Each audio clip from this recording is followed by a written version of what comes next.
I think work life balance UK and like even in Germany वो काफ़ी अच्छा है। 5 PM पर like you are not expected to stay after 5 6 या आप जितना भी काम करें लाइक 8 hours पर डे। सबसे पहले तो मैथ में बहुत अच्छा होना पड़ेगा, क्योंकि सी एस रोबोटिक्स ए आई इसमें सिर्फ मैथ है, मतलब अलग तरह की मैथ होती है। सी एस में ज़्यादा डिस्क्रीट मैथ है, रोबोटिक्स में थोड़ी कंटिन्यूस मैथ है। तो सी एस सोसाइटी ए आई सोसाइटी हैकाथॉन्स होस्ट करती हैं एंड वो कंपनीज जैसे गूगल वगैरह के साथ कोलैबोरेट करते हैं, या ऑफिस विजिट्स वगैरह भी। अस्सलाम वालेकुम एवरीवन, मैं हूं आपका host Hamza Qadir and welcome back to another episode of the tech Mukalma. आज के एपिसोड में मैं इंटरव्यू करता हूं मोहम्मद माज को। नाउ माज is currently a second year student at University College London studying robotics and AI. He is also doing a research internship at the University of Augsburg in Germany. Now we get to talk about many things. For example, उसका experience कैसा जा रहा है UCL में as an international student, not just in terms of the curriculum and the learning, but also किस type की opportunities उसके लिए उधर available हैं. We get to talk about how to use AI effectively, whether that's for programming or for learning new things. Maz also gives his opinion on how he keeps up with all the latest technologies, especially in a rapidly changing field like AI. Finally, he describes the differences between the work environment in Pakistan and the UK or elsewhere in the world. Uh, as always, अगर आप मास को contact करना चाहते हैं तो उसकी contact details मैंने description में डाल दी है। अगर आप कोई फीडबैक देना चाहते हैं या गेस्ट रिकमेंडेशंस देना चाहते हैं then do let me know in the comment section down below and don't forget to enjoy the episode. Welcome to the show Mas, thank you so much आपने टाइम निकाला। आई नो कि काफ़ी मुश्किल हो गया था हमारे लिए इंटरव्यू स्केड्यूल करना but we finally here. So let's get started. आपकी आप कहाँ से हो? What is your educational journey been like? और what are you passionate about? और उससे रिलेटेड आपने क्या एक्टिविटीज की हैं?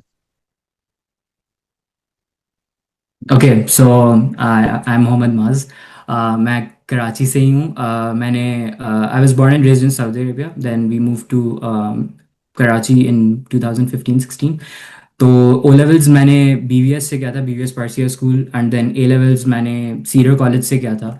और अब मैं रोबोटिक्स एंड एआई परस्यू कर रहा हूँ, MS robotics and AI at UCL।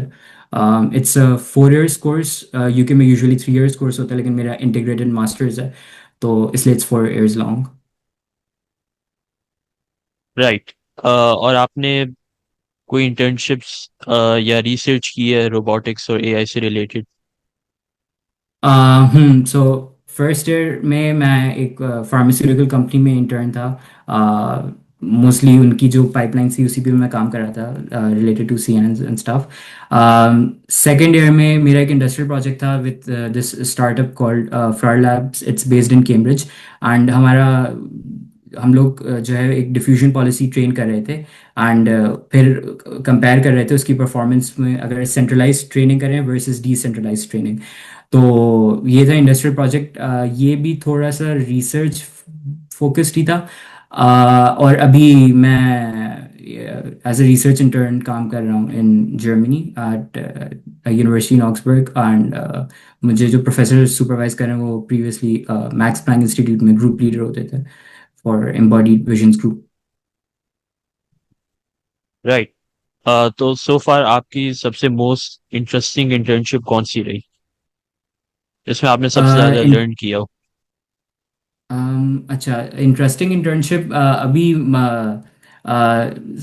जो फ्लावर लैब्स वाला इंडस्ट्रियल प्रोजेक्ट था, I guess that was very interesting because मुझे बहुत ज़्यादा रिसर्च पेपर्स पढ़ने पड़े थे, एंड मुझे इतना ज़्यादा आइडिया भी नहीं था diffusion policy and robotics research वैसे भी वैल्यूबल होती है। प्लस अंडर ग्रेजुएट में इतनी अपॉर्चुनिटीज़ मिलती नहीं है लोगों को, मोस्टली वो पोस्ट ग्रेजुएट में जब मास्टर्स या PhD कर रहे होते हैं जब ज़्यादातर अपॉर्चुनिटीज़ मिलती हैं, क्योंकि जो रिसोर्सेज भी लाइक फॉर एग्जांपल UCL में थी, तो वो काफ़ी रिस्ट्रिक्टेड होती हैं अंडर ग्रेजुएट स्टूडेंट्स के लिए, क्योंकि जो रोबोटिक्स में मसला हार्डवेयर का होता है। जो रोबोट्स और रोबोट आर्म्स वगैरह होते हैं वो काफ़ी एक्सपेंसिव होते हैं ना, तो वो रिस्क नहीं कर सकते कि वो अंडर ग्रेजुएट्स को वो करें।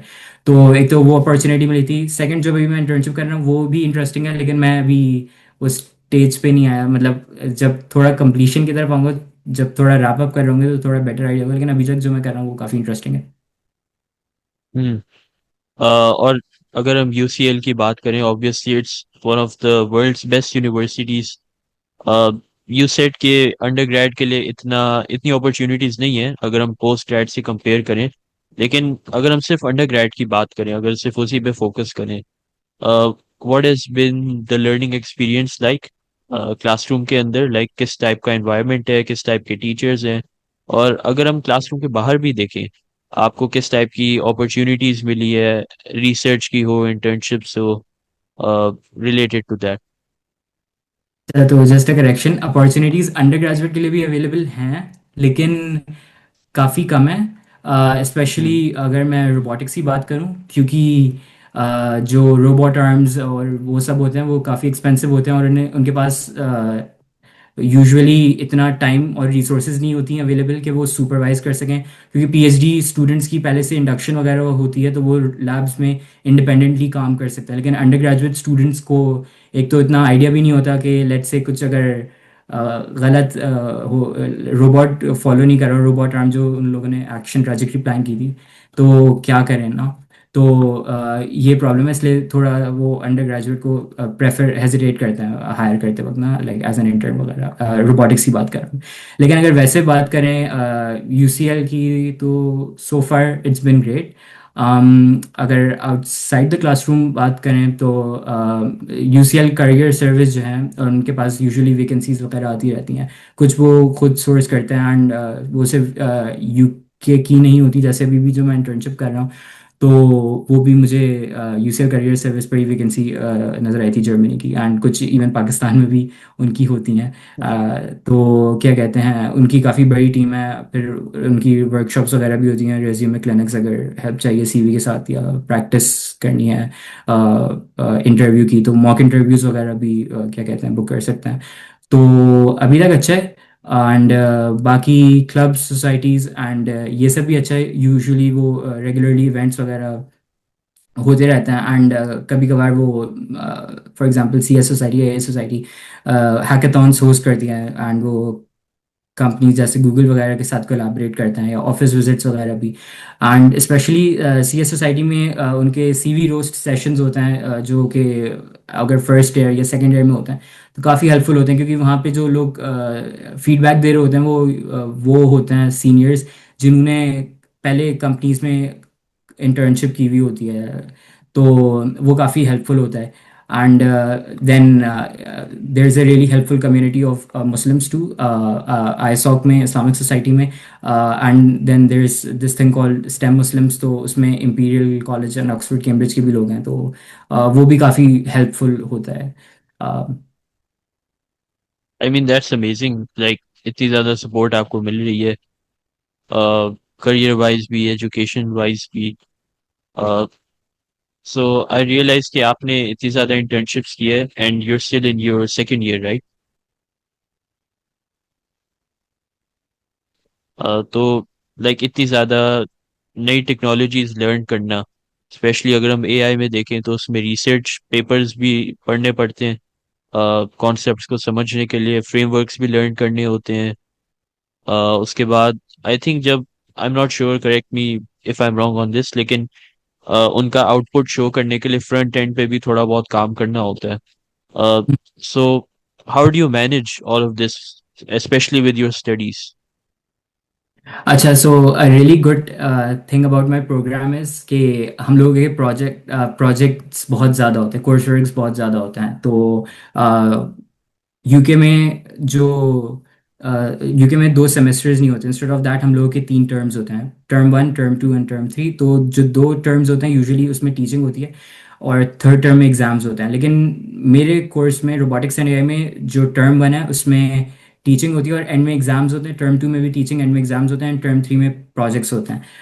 ये एयर 1 और एयर 2 में था। एयर 1 में हम लोगों का क्या कहते हैं ग्रुप प्रोजेक्ट था, लैब में ही काम कर रहे थे। एयर 2 में इंडस्ट्रियल प्रोजेक्ट था, तो वहीं जो मैं फ्लावर लैब्स का बता रहा था, फेडरेटेड लर्निंग। एंड एयर 3 में हम लोगों का एक एयर लॉन्ग ग्रुप प्रोजेक्ट होगा। तो अच्छी चीज़ ये है कि अच्छी खासी चीज़ें जो हैं ऐसी नहीं होती कि मुझे जो है वो कोर्स से हट कर लर्न करनी पड़े, क्योंकि वो जो मैं कोर्स में कर रहा होता हूँ उसी से मैं लर्न कर लेता हूँ। जैसे अभी जो मेरा नेक्स्ट ग्रुप प्रोजेक्ट होगा, तो नेक्स्ट मंथ हम लोगों को टॉपिक्स और आइडियाज़ वगैरह प्रपोज करने होंगे। एंड देन हम लोगों को सुपरवाइजर असाइन करेंगे यूनिवर्सिटी वाले, लाइक प्रोफेसर जो हमें सुपरवाइज करेंगे, then they will contact industry partners. तो यूजुअली ऐसा होता है कि जिस टॉपिक में हम लोग इंटरेस्टेड हैं, हम लोग वो प्रपोज कर सकते हैं एंड वो देखते हैं, अगर वो फीजिबल वगैरह हो तो वो सुपरवाइजर्स वगैरह अरेंज करें। तो इस फ्लेक्सिबिलिटी से बहुत अच्छा हो जाता है कि क्या कहते हैं, खुद इतना टाइम स्पेंड नहीं करना पड़ता कुछ सीखने में। यूनिवर्सिटी में ही जो कोर्स में पढ़ रहे होते हैं उसी से सीख लेते हैं। तो ये है। एंड आई रियली थिंक कि ये जो मॉडल ऑफ लर्निंग है, ये हमें डिफरेंट और भी जगहों पे इम्प्लीमेंट करना चाहिए, कि सिर्फ लर्न ना करें बल्कि लेटेस्ट चीजें लर्न करें।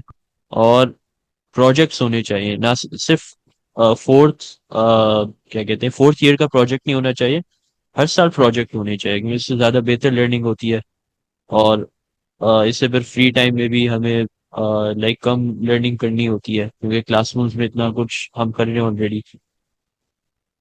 सो अगर हम बात करें, what sort of issues did you face इधर इन योर प्रोजेक्ट्स या फिर आपकी इंटर्नशिप्स में, विच रियली चैलेंज्ड यू और आपने कुछ उससे नया सीखा हो? अच्छा, तो इश्यूज तो एज सच इतने ज़्यादा फेस नहीं किए मैंने इंटर्नशिप्स में। प्रोजेक्ट्स में मैंने थोड़े से फेस किए हैं स्पेशली। लेकिन वो तो आई आई डोंट थिंक सिर्फ मैं हूँ जो फेस करना है। Like group allocations, random allocations में कभी कभार होता ही है कि काफ़ी ज़्यादा काम कोई एक टीममेट कर रहा होता है, एंड देन वो टीममेट पूरी टीम को कैरी कर रहा होता है एंड बाकी वो नहीं करते हैं। लेकिन इसके लिए भी यूनिवर्सिटी जो है वो एक मेथड यूज़ करती है, आईपैक। तो पेयर असेस्ड कंट्रीब्यूशन होते हैं, हम लोग एक दूसरे को स्कोर्स देते हैं, वैल्यूएट करते हैं, एंड देन वो एविडेंस वगैरह भी यूज़ करते हैं। तो एज सच मैंने इतने इश्यूज नहीं फेस किए अल्हम्दुलिल्लाह अभी तक। राइट। अगर हम डिफरेंट इश्यूज की बात करें, जैसे कोई आपने रोड ब्लॉक फेस किया हो, आपको इंटर्नशिप में कोई टास्क मिला हो, आप वो उस पर काम कर रहे हो, लेकिन कोई रोड ब्लॉक अचानक से आ गया हो, जिसके लिए आपको बहुत ज्यादा रिसर्च करनी पड़ी थी कि मैं कैसे ओवरकम कर सकता हूँ, अगर हम उस टाइप ऑफ इश्यूज को देखें। अच्छा, हाँ, ये ऐसे काफ़ी ज़्यादा इश्यूज फेस किए हैं, स्पेशली एयर टू में इंडस्ट्रियल प्रोजेक्ट में, क्योंकि everything was very new to us. तो डिफ्यूजन पॉलिसी जो मैं बता रहा था, वो यूजुअली इमेज जनरेशन में यूज़ होती है, एंड काफ़ी नया टॉपिक है ए रोबोटिक्स रिसर्च का ना, ए एंड रोबोटिक्स रिसर्च का। यूजुअली इमेज जनरेशन में डिफ्यूजन पॉलिसी यूज़ करते हैं। तो क्या कहते हैं, लाइक रैंडम नॉइज से स्टार्ट करते हैं, एंड देन हम लोग क्या कहते हैं उस नॉइस को रिमूव करते हैं जब तक कुछ मीनिंगफुल इमेज नहीं जनरेट हो जाता। तो वो सेम चीज़ जो है वो रोबोटिक्स में भी रेप्लिकेट करने की कोशिश कर रहे हैं रिसर्चर्स। एंड रोबोटिक्स में प्रॉब्लम ये होती है कि क्या कहते हैं, एक्शंस जो एक्शन ट्रैजेक्टरीज होती हैं, वो उसमें जो होती हैं वो डिस्क्रीट नहीं हो सकती, कंटिन्यूस एक्शन ट्रैजेक्टरीज होती हैं। लाइक फॉर एग्जांपल, अगर रोबोट को आराम अच्छे से कोई काम करना है, तो वो स्मूथली काम करना है ना, तो उसे कंटिन्यूस एक्शन ट्रैजेक्टरी जनरेट करनी पड़ेगी। लेकिन प्रॉब्लम ये होती है कि लाइक जो बाकी टेक्स्ट इमेज जनरेशन होता है उसमें ये इश्यूज नहीं होते। तो ये हम लोग जब डेटा कलेक्शन कर रहे थे उसमें हमें काफ़ी प्रॉब्लम हो रही थी, ट्रैजेक्टरी स्मूथ नहीं थी। तो डेटा कलेक्शन बहुत ज़्यादा पेनफुल होता है रोबोटिक्स में, रियल वर्ल्ड में स्पेशली, क्योंकि एक अच्छी एपिसोड कलेक्ट करने के लिए एटलीस्ट 3-4 एपिसोड्स या उससे भी ज़्यादा इनिशियली हम लोगों को वो करनी पड़ती है, एंड देन वो टाइम कंज्यूमिंग भी बहुत होता है। प्लस क्या कहते हैं, पैरेललाइजेशन नहीं कर सकते सिमुलेशन में, मल्टीपल डिफरेंट इन्वायरमेंट्स साथ में रन कर सकते हैं। तो ये काफ़ी ज़्यादा इश्यूज हैं। उसके अलावा रिसर्च पेपर्स बहुत ज़्यादा पढ़ने पड़े थे, तो खैर वो तो नॉलेज भी गेन की थी, लेकिन ये काफ़ी ज़्यादा इश्यूज मैंने फेस किए थे। आपने रेफर किया था कि आपने रिसर्च पेपर्स भी काफी ज्यादा पढ़े। सो उसके बेसिस पे आजकल अगर हम देखें, first of all what kind of research papers did you read about? क्या एआई में कोई स्पेसिफिक टॉपिक था या फिर जनरल एआई एंड रोबोटिक्स के बारे में? हाँ, it was mostly about diffusion policy, जो मैं बता रहा था इमेज जनरेशन में यूज़ होती है, कि वो इमेज जनरेशन के साथ साथ वो उसे रोबोटिक्स में कैसे यूज़ कर सकते हैं। तो रोबोटिक्स में होते हैं कि लाइक ट्रांसफॉर्मर्स जो मैकेनिज्म है, जो चैट जीपीटी वगैरह को पावर करता है। पहले लाइक एलएलएम्स फॉर एग्जांपल सिर्फ टेक्स्ट जनरेट कर सकते हैं या टेक्स्ट जो है वो समझ सकते हैं। विजन लैंग्वेज मॉडल्स जो हैं फॉर एग्जांपल, वो इमेजेस और टेक्स्ट दोनों समझ सकते हैं। जैसे अगर तुम इमेज अपलोड करो किसी पार्क की और समथिंग और पूछो कि कैप्शन ऐड करे, तो वो उससे समझ आ जाएगा। तो रोबोटिक्स में जो करते हैं वो विजन लैंग्वेज मॉडल के साथ साथ उसमें एक्शन भी ऐड कर देते हैं। तो रिसर्च पेपर्स मोस्टली इसके और डिफ्यूजन पॉलिसी के बारे में ही थे, कि कैसे vision like image and language, जो टेक्स्ट बेस्ड हम लोग उसे कमांड्स वगैरह दे रहे हैं, वो कैसे दोनों को हम लोग साथ यूज कर सकते हैं। और इंस्टेड ऑफ एन आउटपुट जो कि सिर्फ टेक्स्ट बेस्ड हो, ऐसा क्या हम लोग आउटपुट वो करें जो कि लाइक एक एक्शन ट्रैजेक्टरी जनरेट करे। तो instead of output like text output, हम लोग जो है जॉइंट कोऑर्डिनेट्स और वेलोसिटीज और पोजीशंस एंड इफेक्टर की वो जनरेट करें। मोस्टली इसके बारे में पेपर थे। Very interesting. क्योंकि इसमें एक फिजिकल टच भी आ जाता है कि रोबोट किस तरह मूव कर रहा है, उसकी हम्म। क्या लिमिटेशंस हैं। हम्म। हम्म। अ, अगर कोई अभी हाई स्कूल में है student, O levels sorry A levels या एफएससी कर रहा है, उसे पता है कि मैंने एआई में ही जाना है या रोबोटिक्स में जाना है। कुछ उन्होंने कोर्सेज कर लिए ऑनलाइन जो बिल्कुल सरफेस को स्क्रैच कर रहे हैं, लेकिन they want to break into the field, और वो अपनी लर्निंग को नेक्स्ट लेवल पे लेके जाना चाहते हैं ताकि जब यूनिवर्सिटी स्टार्ट करें वो so they can stay ahead of the competition. तो उनके लिए आप क्या kind of road map recommend करोगे? कौन से स्किल्स पे उन्हें ज्यादा फोकस करना चाहिए, और कोई जनरल टिप्स जो आपने अपनी लर्निंग में सीखी हो? अच्छा, तो सबसे पहले तो मैथ में बहुत अच्छा होना पड़ेगा, क्योंकि सी एस रोबोटिक्स ए आई इसमें सिर्फ मैथ है। मतलब अलग तरह की मैथ होती है, सी एस में ज़्यादा डिस्क्रीट मैथ है, रोबोटिक्स में थोड़ी कंटिन्यूस मैथ है। लेकिन फिर भी मैथ में अच्छा होना पड़ेगा। तो क्या कहते हैं, टॉपिक्स जो जैसे linear algebra algebra probability calculus वगैरह, ऑब्वियसली वो हर हाई स्कूल में बाकी काम भी होता है, लेकिन अगर आउट ऑफ इंटरेस्ट कोई पढ़े तो काफ़ी हेल्पफुल होगा यूनिवर्सिटी के लिए बाद में। जब कॉलेज में वो कवर कर रहे होंगे तो वो टाइम काफ़ी दूसरी चीज़ों पे स्पेंड कर पाएंगे। दूसरा, प्रोग्रामिंग फंडामेंटल्स। एआई में मोस्टली पाइथन यूज़ होती है, लेकिन क्या कहते हैं, फिर भी एक लो लेवल प्रोग्रामिंग लैंग्वेज की थोड़ी अंडरस्टैंडिंग होनी चाहिए। जैसे सी, यूसीएल में फॉर एग्जांपल सी पढ़ाते हैं, पाकिस्तान में ज़्यादातर यूनिवर्सिटीज़ में सी सी प्लस प्लस दोनों पढ़ाते हैं। तो एक low level programming language C for example आनी चाहिए, अगर कभी उसका काम हो जाए, स्पेशली रोबोटिक्स में। अगर कोई वो कर रहे हो लाइक आर्डुइनो आईडी, वो काफ़ी बेसिक है, लेकिन उसमें प्रोग्रामिंग में सी प्लस प्लस यूज़ होती है। तो प्रोग्रामिंग फंडामेंटल्स अच्छे होने चाहिए, ठीक है। मैथ फाउंडेशंस, स्पेशली जो टॉपिक्स एआई में for example linear algebra algebra probability calculus वगैरह अच्छे से आनी चाहिए। आई गेस यही मोस्टली वो है। एंड अगर एप्लीकेशन वगैरह स्ट्रॉन्ग करनी है तो उसके लिए मैथ ओलंपियाड्स काफ़ी हेल्पफुल होगा। एंड लाइक रियल स्टफ अगर कोई वो करे ना, इंस्टेड ऑफ जस्ट कॉपिंग के किसी ने क्या बनाया है, यूट्यूब ट्यूटोरियल्स वगैरह फॉलो करना, वैसे ही एक्सप्लोर करें कि लाइक फॉर एग्जांपल एआई के लिए कैगल पे डेटा सेट्स अवेलेबल होते हैं, तो कोई सिंपल न्यूरल नेटवर्क ट्रेन कर लें। या क्या कहते हैं, कोई अगर आइडिया है तो अब इतना इजी हो गया है, आइडिया भी अगर कोई अच्छा सा आ जाए ना, एंड पता नहीं हो कि कहाँ से स्टार्ट करना है, तो थोड़ा सा टाइमलाइन टाइप कुछ है वो चैट जीपीटी से बोल सकते हैं जनरेट करने के लिए, थोड़ा रफ आइडिया आ जाए ना कि क्या सीखना पड़ेगा या क्या आना चाहिए उसके लिए। आई गेस प्रोजेक्ट से ही ज़्यादातर लर्न कर सकते हैं, क्योंकि आई थिंक ट्यूटोरियल्स में टाइम बहुत वेस्ट होता है अगर सिर्फ इसके लिए वेट कर रहे हो ना कि लाइक मैजिकली कुछ आ जाएगा।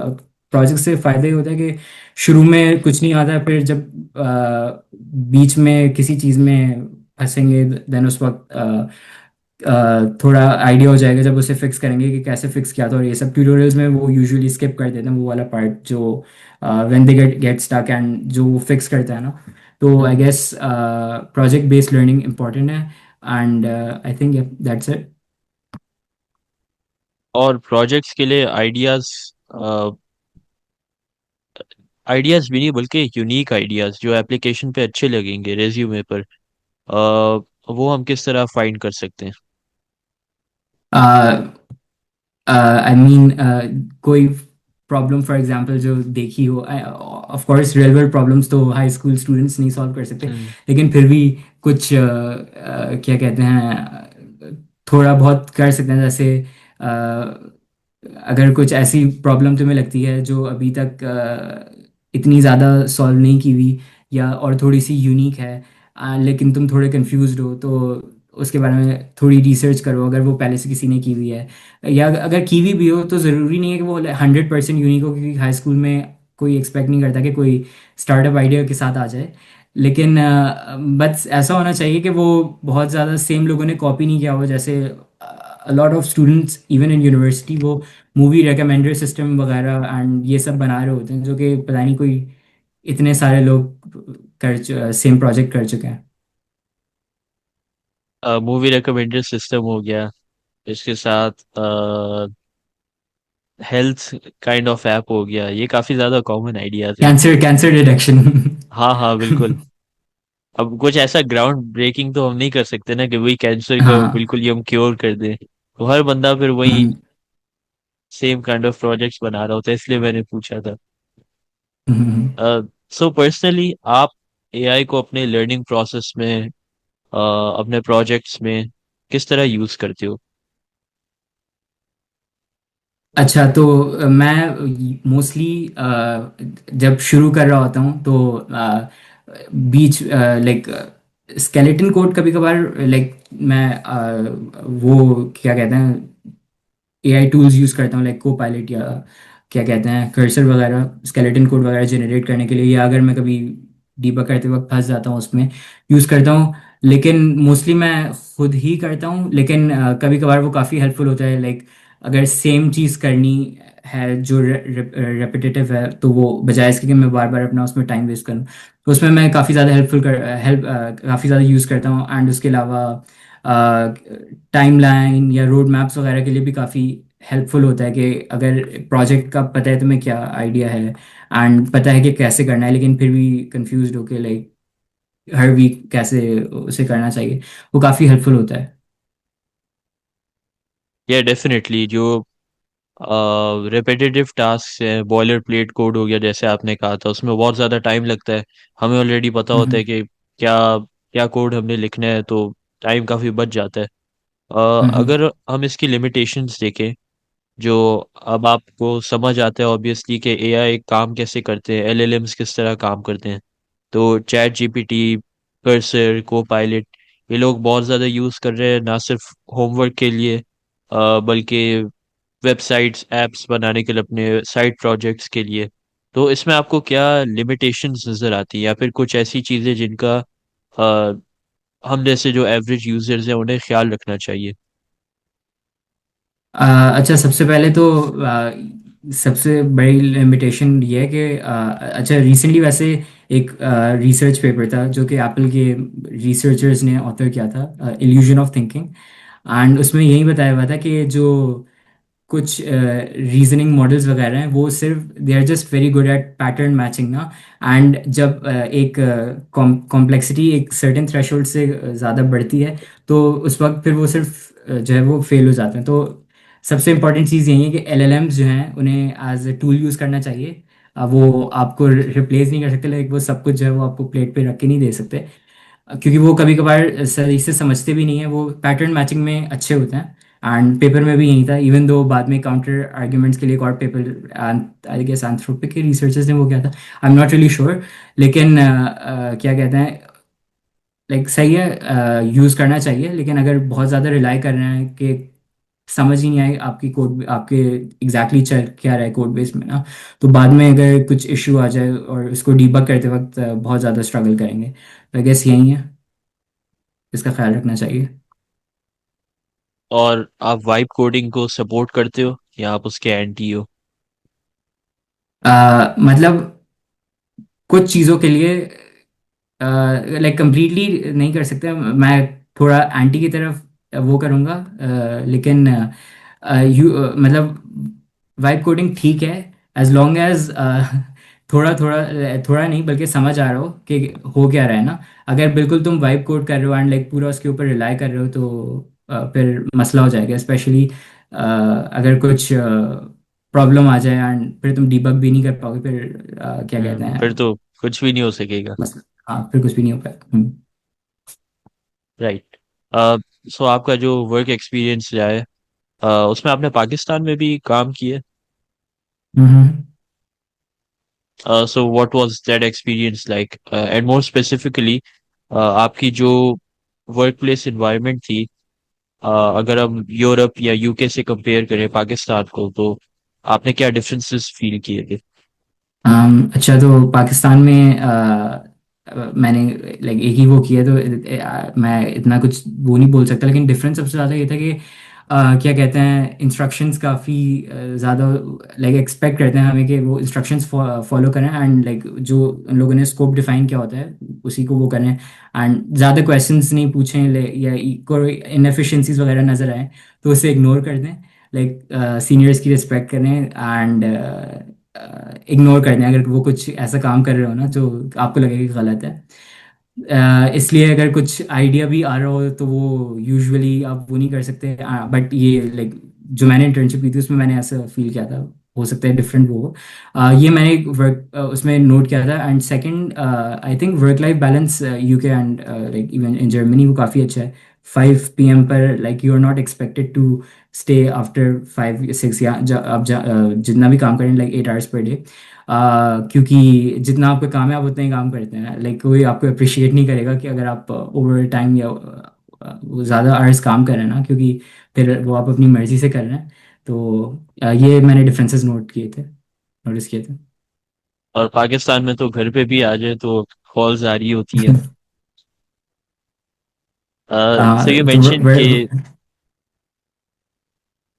यू मेंशन के कुछ इनएफिशिएंसीज या आइडियाज आते हैं। सो आपकी जितना भी एक्सपीरियंस है, वर्क एक्सपीरियंस, आपने यूके में किया, आपने पाकिस्तान में किया, अभी आप कर रहे हो, अ, उसमें आपको कौन सी इनएफिशिएंसीज नजर आई है जो एआई और रोबोटिक्स से सिग्निफिकेंटली बेहतर हो सकती है? इंडस्ट्रीज में। ये लाइक इंडस्ट्रीज में भी और जनरली जो भी आपने ऑब्जर्व किया हो।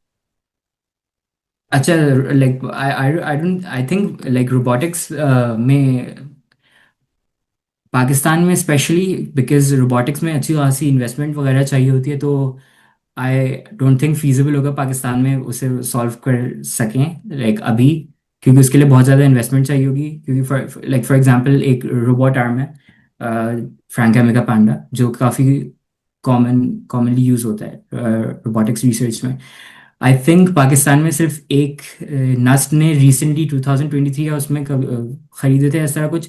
तो रोबोटिक्स रिसर्च वगैरह काफ़ी ज़्यादा फिर मसले में मसला होता है, क्योंकि काफ़ी एक्सपेंसिव होती है, तो पाकिस्तान में I don't really think feasible होगी। लेकिन क्या कहते हैं, यूके एंड लाइक ईयू में अगर देखें तो आई थिंक हेल्थ केयर में काफ़ी एक्टिव एरिया रिसर्च का, लाइक सर्जरी वगैरह में काफ़ी अगर अ, अच्छे से उसको ट्रेन करें तो काफ़ी हेल्पफुल होगा, स्पेशली अगर कुछ काफ़ी अच्छी प्रिसिशन वगैरह की बात आ जाए।